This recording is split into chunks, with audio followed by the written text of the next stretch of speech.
get started because we have 100 years to cover in an hour. And I want to be able to take time with things. So hello everyone, my name is Jadwiga Krzyzanowska, also known as Yaja, and I'm teaching a class on the 15th century, lads from the Low Countries. Yeah, thank you Kasha for coming up with your name.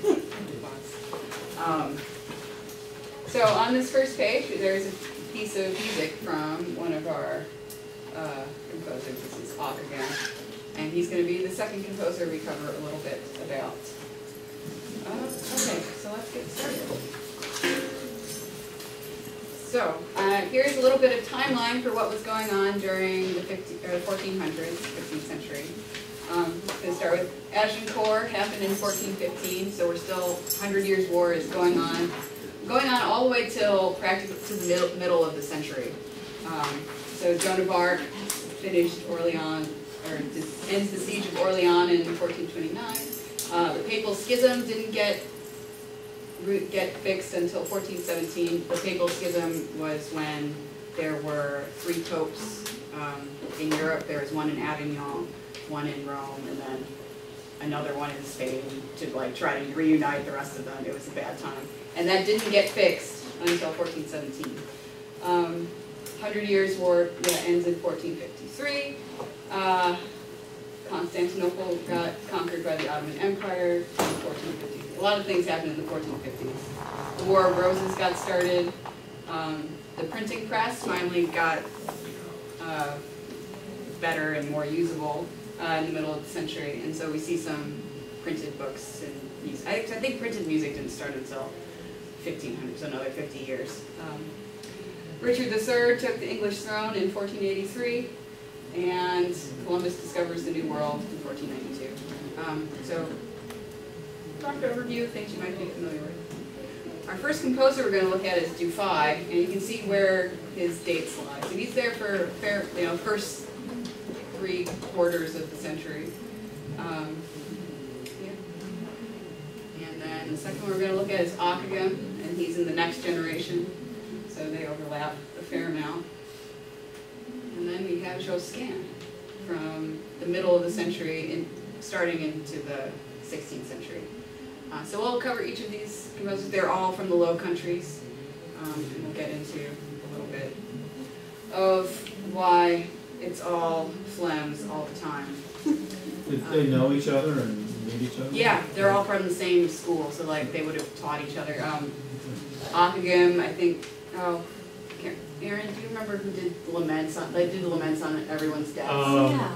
Josquin did a lament on the death of Jadwiga, and Jadwiga did a lament on the death of Melismas. Yeah, who is in the same generation as Dufay. Yeah, there's this picture of, it's Dufay and Ben Schwab, but they all 3 knew each other. Which I have that picture in the next page, or not quite next page, but when we get there. Okay, so anyway, they did all know each other. They're all from the same school of music. Okay, so next here's this. Oh, I didn't actually end up pulling this up. Well, anyway, here's this map of Europe in 1430, and you can see where's my mouse? There it is. So here is Belgium area.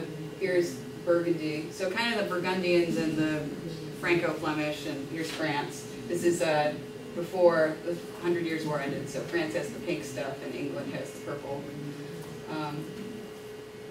Yeah, so all of the composers from this area, they were all basically from the same school, and they worked in the same courts. The Franco-Flems were in the Burgundian courts, and vice versa. So that's 1430. And then you can see Ottoman Empire is pretty big at that point, but it gets bigger in this next slide. So it's taking over Constantinople. This is after the 100 Years' War settles out, and France has all of this territory back, and now Burgundy is even bigger. And, okay, so just a little bit of context. It's not totally relevant. Okay, so here is a list of 15th century composers that I came up with. It is not exhaustive by any means, but these are ones that you should probably know. So what do you notice about this list? Anyone? What is missing from this list? Germany. Germany. Southern Europe. Yeah. Spain. There's one glaring omission.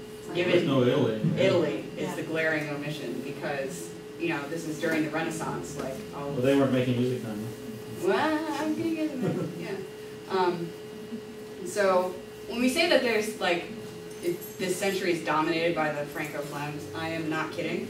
Like, Okay. so, I have Grudench on here, but really that's just because I've been studying him. Nobody else knows about him or cares about him, but I put him on there. And when I was looking at a manuscript with his stuff in it, so it's from Czech Republic, so Bohemia. This is the Specialny Codex. And here's the nationality of the composers in there. There's 1 German, 2 English, 2 Burgundian, 4 French, 5 Bohemian, so of the area that it's from, and then 12 Franco-Flemish composers. So like practically as many as the others combined. And no Italians at all. Which codex was that? This is the Specialny Codex. Produced in Czech? Bohemia, yeah. Or- Yeah, it's from Prague, presumably. So they were choosing the most popular composers of the time, or what motivated the decision for those? Well, I'm going to get to that. Okay, so why aren't there any Italians from this time period? Well, there's like 3 theories, but neither of them is particularly good. But I'll let you know what they all are, and you can think about it. So, one theory is that Italy just caved into French influences, and apparently there were quite a lot. I think the Medicis took like the fleur-de-lis. They really liked France. But the thing is, that doesn't really make sense because they were doing their own thing in sculpture and art. Like, they have a distinct style there. Another possibility is maybe they didn't have the music schools that were up to the standards of what was in France. But they did have schools with music, and they were churning out poetry to be set to music. So it's not like they didn't care about it. And then the other option is that in trying to imitate classical art and stuff, they assumed that, well, the music was very simple, you know, one monophonic to the lyre, as they said. But at the same time, there's a lot of Italian chanson books that are, you know, and they hired a bunch of Franco-Flems to go work in their courts and produce polyphony. So we don't really know why the Italians aren't here, but they get back at the end of the century. Yeah, question? When you say Franco-Flemish, remind me where that is. Well, we can go back. So Franco-Flem land, or Belgium. Belgium is Flemish, or Flanders. Anyway, it's in this area, and Burgundians are right around here. They're all. And the Franco-Flemish composers were all born there or just studied there? I think, well, probably both. Okay. Like, they definitely all studied there for sure. I'm pretty sure they're actually from that area too. And then they went all over Europe, and you know they were playing a lot in Italy because they were hired there. But they're playing a lot locally too. So that's some on that. Yeah.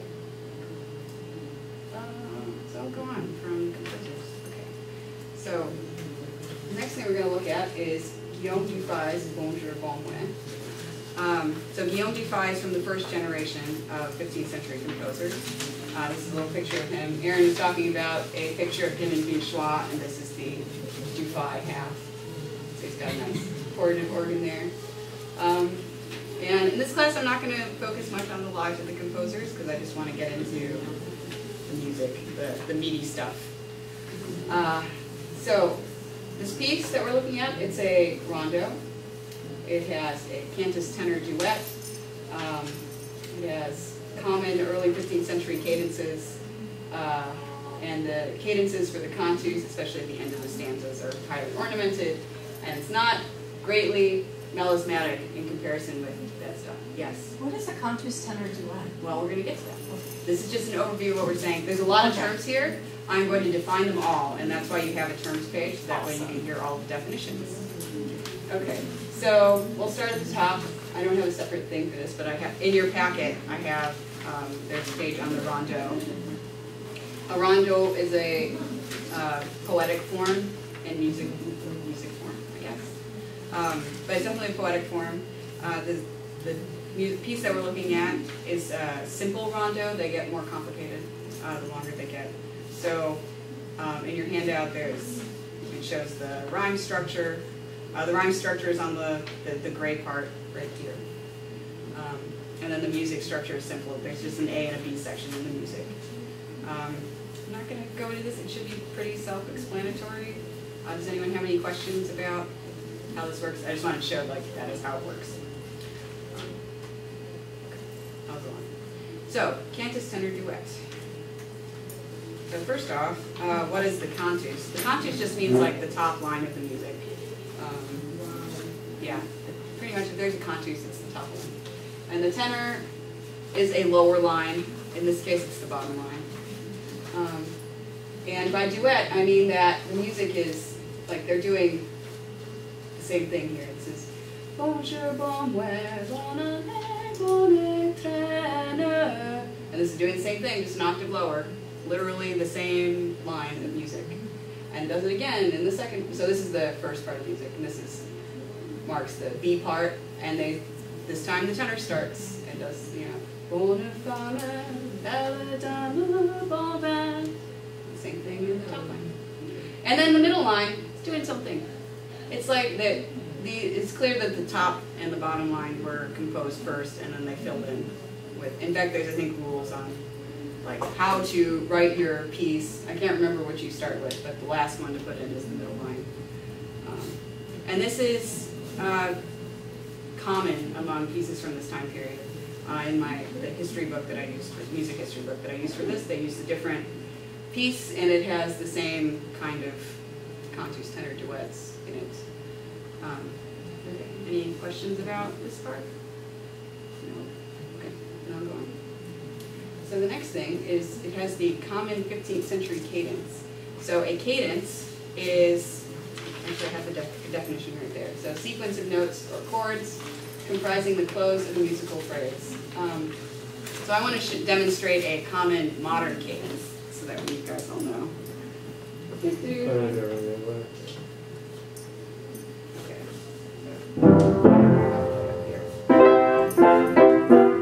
So, I don't know. What is a good, what's a common tune that I should use? I don't know, like. You're about gently down the stream. Merrily, merrily, life is wild. So this 5/7 to 1 is like ubiquitous in modern music.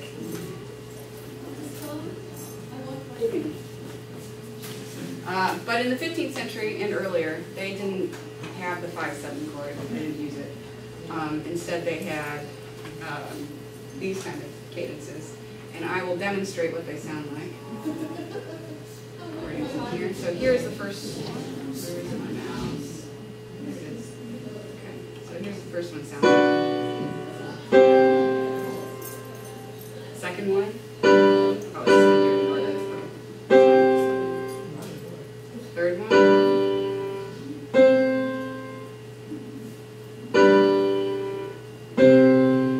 So they all sound kind of similar. Now, gotta go back to this. This would have been. Okay. This shows where some of those cadences are in here, and I'm not going to like point out where the intervals are, but I will play what they sound like. So here is the first one, the trena. Sounds like this. And then the second one. And then we don't have the third one out, so I'll go back. So here's the third one.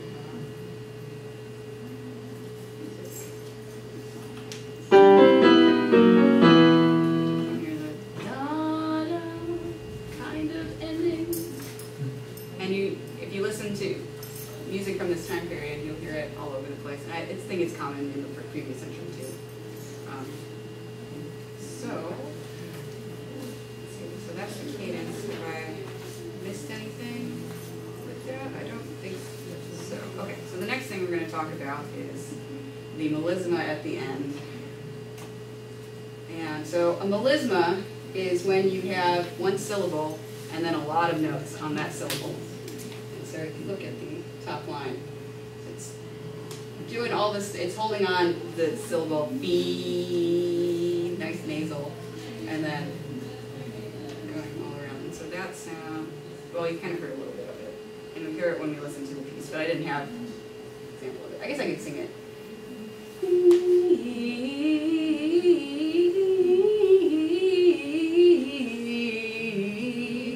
And this kind of thing is, again, common in pieces from this time period, especially from Dufay. So La Face Paul is another very famous one, and again, at the end of it, end of the A part, it has a nice, really long, flowy part, and in the top line. It's doing stuff in the other lines too, but the top line has all these bars on it and doing exciting stuff. Okay. Any questions before we go on? No? Good. Okay. Let's go. Next thing. What do I have? So we did. Okay. So we're going to listen to the piece now, and I'm going to kind of point to where we. Well, I don't know point. It's got text, but I'll change the slide so you can follow along. Hopefully, we'll see what I can do. But it's not having this. Okay.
Not like modern music, but it's a lot more like what we think, I don't know, what we expect music to be than the previous century. And I have an example of that, which is this 14th century Rondo by Soulage. Which we just listened to in the Did you really? Yeah. This one? Yes. Awesome. Was everybody in that class? So I don't need to show it again? Not everybody. Okay, so then I will play some of it. But anyway, so you can see in this piece, there's melismas everywhere. There's no Cantus tenor duet. There's just, everybody's doing their own thing, and, you know, everybody's, like, it's even unclear, like, where the syllables should go, although there's so few syllables that you can just decide that that's where they're all going to start. Yeah, and this one is, I don't know, like, if you compare it to the Dufay, let's go back to the Dufay. So look at this, it's got like 4 minutes in here, 1 syllable per note, or one note per syllable. Okay. So let's listen to a little bit of the Soulage, so you can hear how it sounds.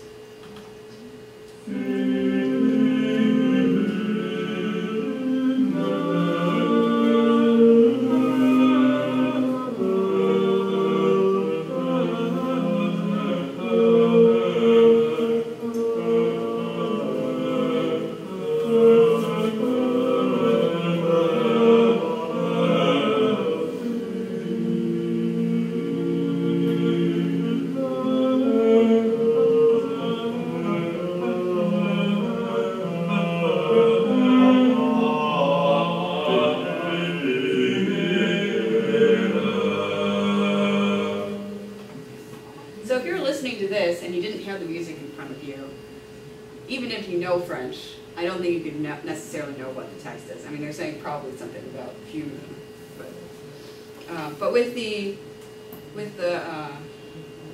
Dufay, you can follow along and listen to it and actually, like, I don't know, hopefully get some meaning out of the text. It's not just for the performers to enjoy.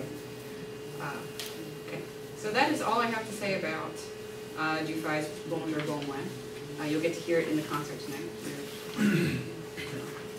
Any questions about it, comments? Okay, so next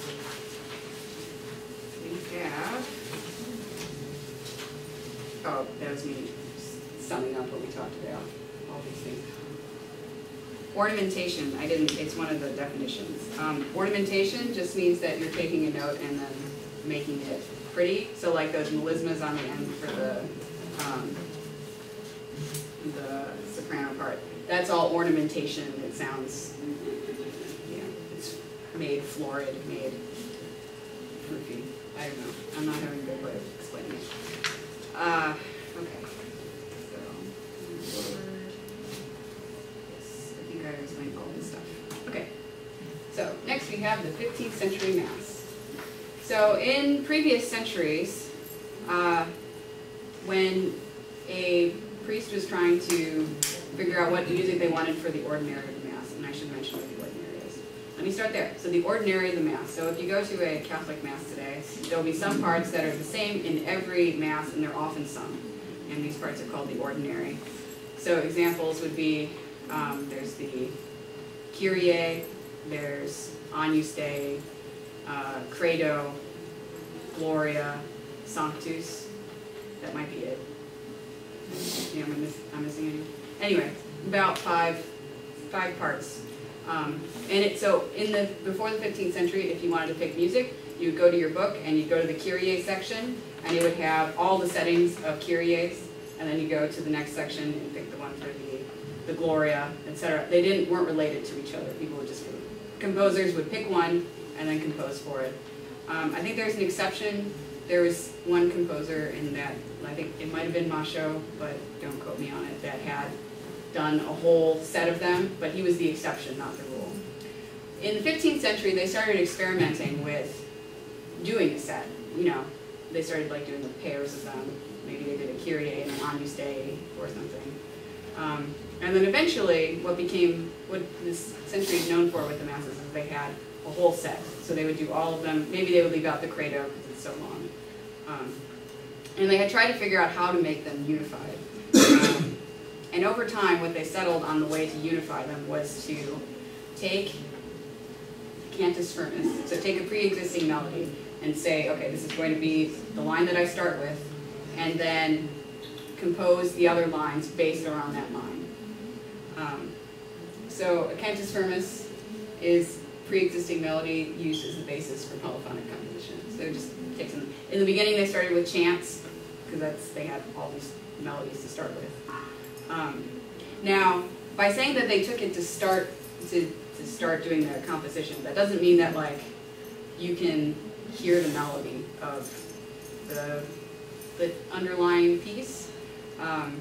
In fact, it can be pretty hard to pick it out, but it still is a way to unify this stuff.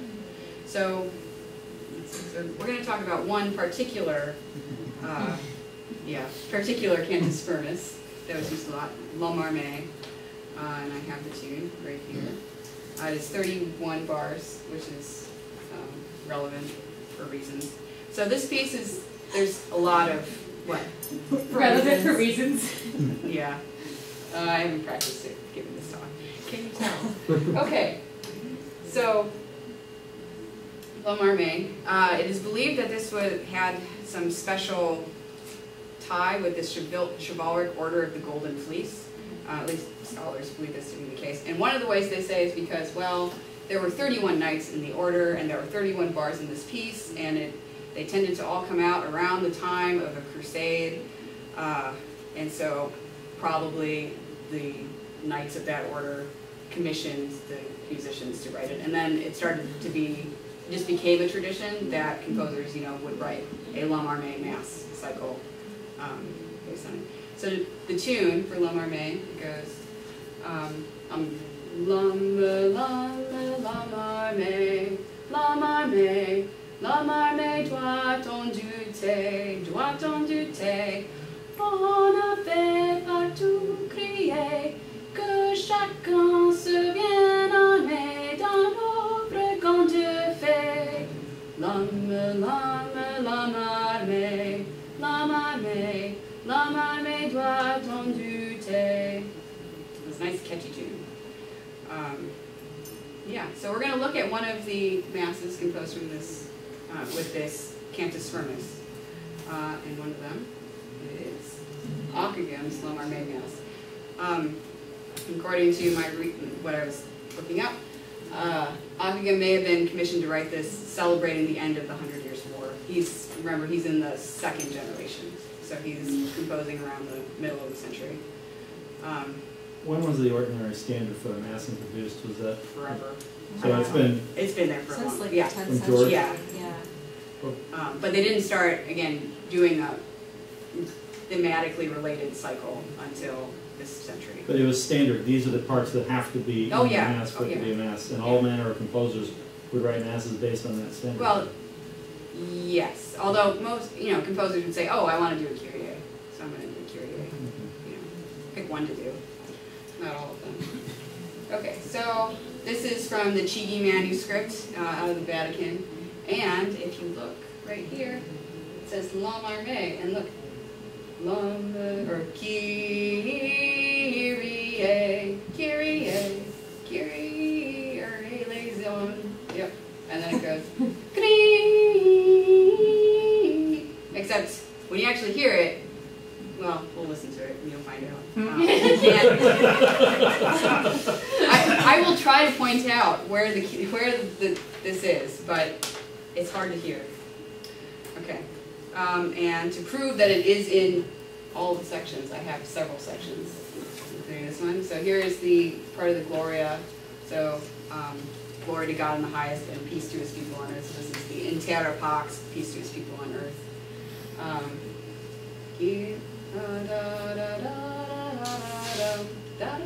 There's a bunch of rests here.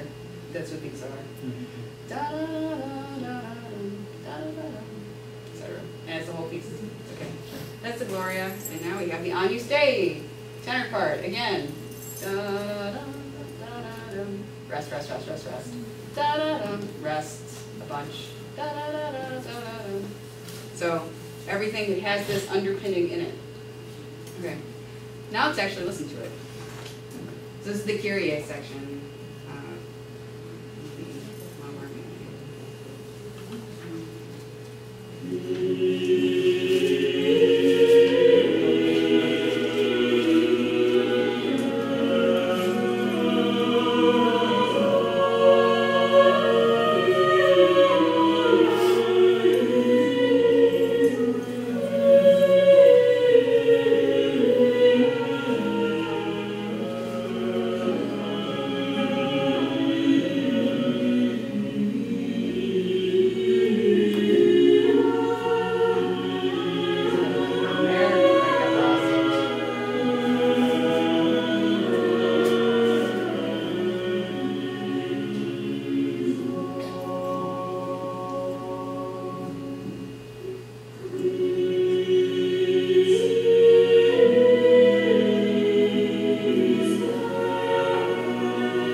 mouse. Would you be able to pick out the Lamarme? Maybe in a few spots. Yeah, I think in the B part, the crease de liaison, I was hearing it more. But the first part, I don't know. So, but it's still, it does make them sound like they're part of a set. Okay, so that's all I'm going to have on Ockeghem, but Ockeghem did a lot of interesting stuff, and interesting to tie it back to the previous class. So in the previous class, Kasha was presumably talking about rhythmic stuff that they were playing with. And they didn't just stop doing that and start going to be more like what we think of, what we're used to music-wise. They were still doing weird rhythm things, and that on the title page I had an example of Ockeghem's Prolation Mass, in which there's 4 parts in that piece, but he just has like different time or different mensural signs, which is not one of the words in there. But basically it means that like you can read it in a different time signature, and you get a whole 4-part polyphonic piece based on that. And so they were playing with that kind of thing. So Ockeghem is mostly known for that sort of stuff, like being very technical and competent with rhythm challenges. Okay, any questions about this section, the masses? No? Okay. So next we're already in the 3rd generation of composers. Guess we have 15 minutes-ish left. And so here is Josquin. Josquin is probably the most famous early music composer of all time. And this piece is one of his most famous pieces. It's the Ave Maria. It is a motet, which I believe is one of the words on your sheet. And a motet for this time period is a polyphonic composition, usually in Latin and usually religious. This definition does not apply over all centuries, but it definitely works for the 15th century. And this piece fits all of those. It's not a part of the Mass, but it's still a religious piece. It's a text that's common in common Catholic text. Let's see. So in this piece, you'll find that, or we find that it's like in 4 parts, which is becoming more popular. And it's SATV, I think, or like STTV, maybe. But anyway, 4 parts. Each part is independent. So in the Dufay, we had the top part and the bottom part are really important, and the middle part, you need it for harmonic purposes, but really you could probably get rid of it and it would sound okay. You cannot do that with the Ave Maria. It would, and you'll see why. Like you can see it in it, and also there's imitation in it, which is something they're starting to play with more. An imitation, definitions there, but you take a piece of a melody or a melodic idea and then move it around in the different parts and put it next to each other and invert it and play with it. And so there's imitation all over this piece. There's parts where like all 4 parts are imitating each other, and then he's like, oh, I'm going to take the top 2 lines and they're going to imitate each other, and then the bottom 2 lines are going to do stuff, and then the bottom 3 lines.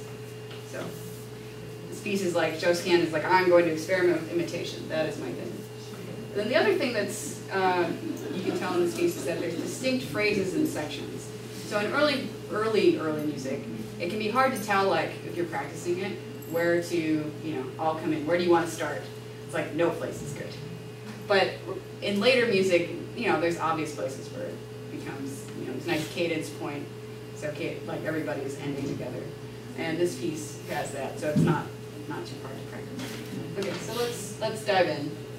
So here's the opening phrase of the Ave Maria, and each part has the same music. And if you took out one of the parts, it'd be empty for several measures. So like each part is very important to making this piece work. So here it's all 4 parts they're not just imitating. I mean, they are the same melody, just on top of each other.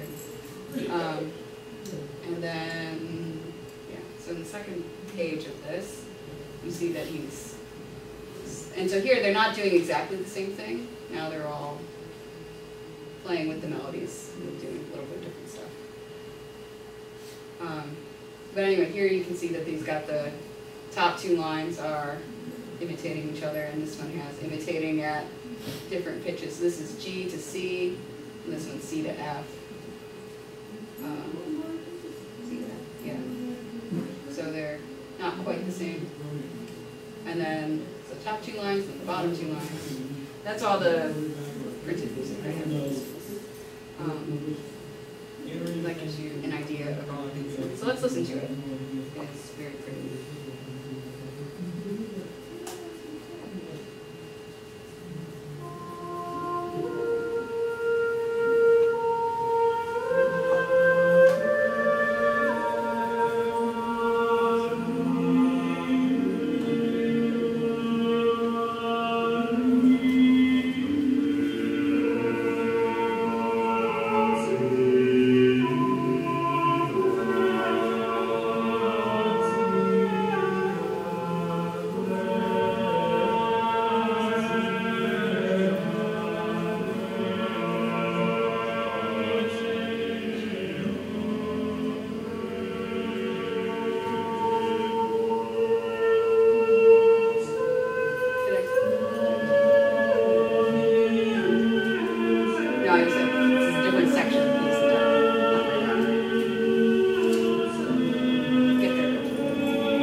starting almost into the 16th century. So this is the Rotella, which is a form of Italian composition. And this is kind of the precursor to the madrigal.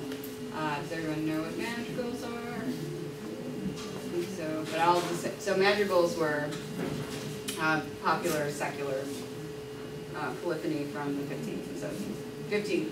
They're 16th through 17th centuries. So most of the music in the concert tonight are madrigals. But the Rotella was like the precursor to it. So the Italians finally start composing music at the end of the century. And there are a couple of famous Italian composers from this time. Tromboncino is the one that I remember off the top of my head. But the Franco-Flemish were also composing this too. And the piece we're going to look at is another piece by Josquin called Inte Domine. So what you notice about the Rotella pieces is that the texts are pretty light. They're not usually very dramatic and heart-wrenching. And the music is fairly homophonic. Homophonic meaning that the pieces, how do I say? Well, do I have it in here? Texture with two or more parts move together in harmony, and often also in rhythm. And the relationship between them is all about creating chords. So it doesn't work if you take out the other parts, because then the chords won't be there anymore. But also the top line is the melody line, and everything else is supporting the melody line. In particular, the bottom line is supporting the melody line. Rotella can also, it can refer to a specific kind of poetry called the bergeret. I don't think that the piece that we're looking at is one of those. But in general, from this time period, it's any Italian secular poetry can be called a Rotella. Okay, so we're going to look at one. Josquin's Inte Domine. This one's, the story that goes with this piece is that the text is like, I don't remember what it means, but essentially he's like trying to remind his patrons to pay him. And it's like, oh, Inte Domine Scarab is like, in you, O Lord, I place my faith, that I will eventually get paid. Yeah. Right. And you'll notice this starts off in Latin, but there is Italian in the second part after the double word on. Okay. So, and it's pretty short, so let's listen to it. Actually, before we listen to it, I want to look at it. So what I want to show is that, see how they're all moving at the same time. So this is a musical joke. Yeah. Along the lines of Handel's Farewell Symphony. Yeah, and there are apparently several pieces that are like this for Josquin. So it's unclear if this story is really true, because there's a lot of these stories attached. Yeah, but then here there's some polyphony going on. But it's not of the same complexity and caliber as the Kyrie Eleison we listened to earlier. So anyway, let's listen to it.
So, to sum up for my class, here are some of the innovations of the 15th century.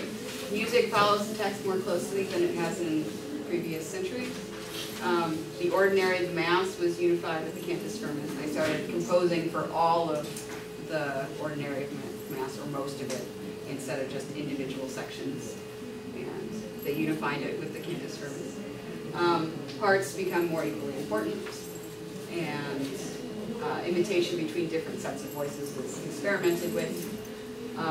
Fourth part of SATB becomes more popular, and the Rotella at the end of the century starts bringing Italy back into music, precursor to the magical. Any comments, questions, things you want to know more about in the 3 minutes or so that I have?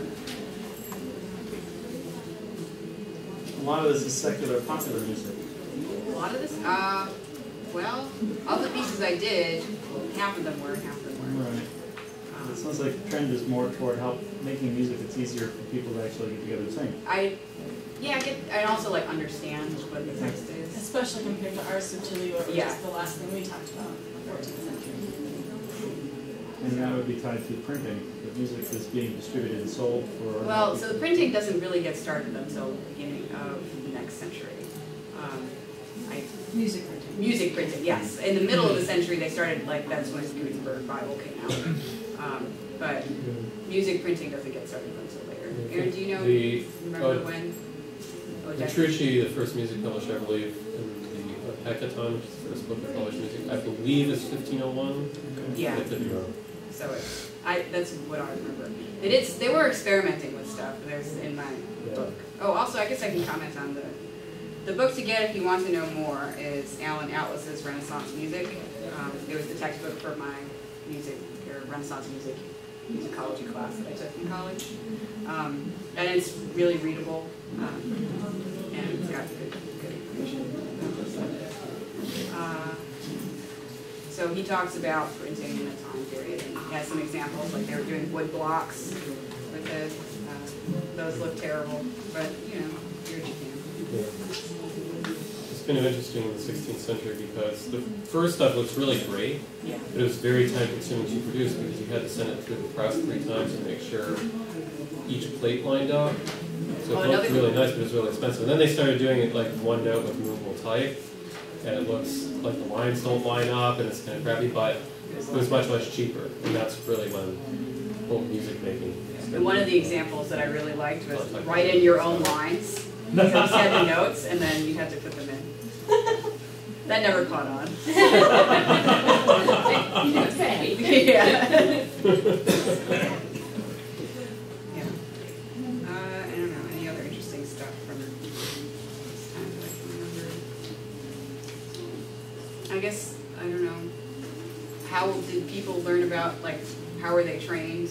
Well, all of the composers were canons in the church, and they would have been trained in choir schools, so they would have been doing music from the beginning. And they were all being paid by the church, too. Well, paid by the church, or paid by different courts. So, like, the Medici court hired Franco-Flemish composers to go over there and play for them. Was there something about the economy of the Low Countries at the time that particularly prosperous that they could afford? Well, it was by Burgundy, and Burgundy did pretty well in the 100 Years' War, so they were funding a lot of that. But Italy also had money, so they hired someone to come over. This is also the time period, I don't know if you've heard about the great party that one of the Dukes of Burgundy had, in which the musicians were put into a pie, and then they jumped out playing music. That was during this time period. We should do that. I heard about that when I was researching subtleties and feasts. Yeah, you put the musicians in the pie, yeah. He created this huge festival to raise money for Crusade. I don't remember exactly. It was like, I got to that part and I was like, oh man, SCA should do this. That would be cool.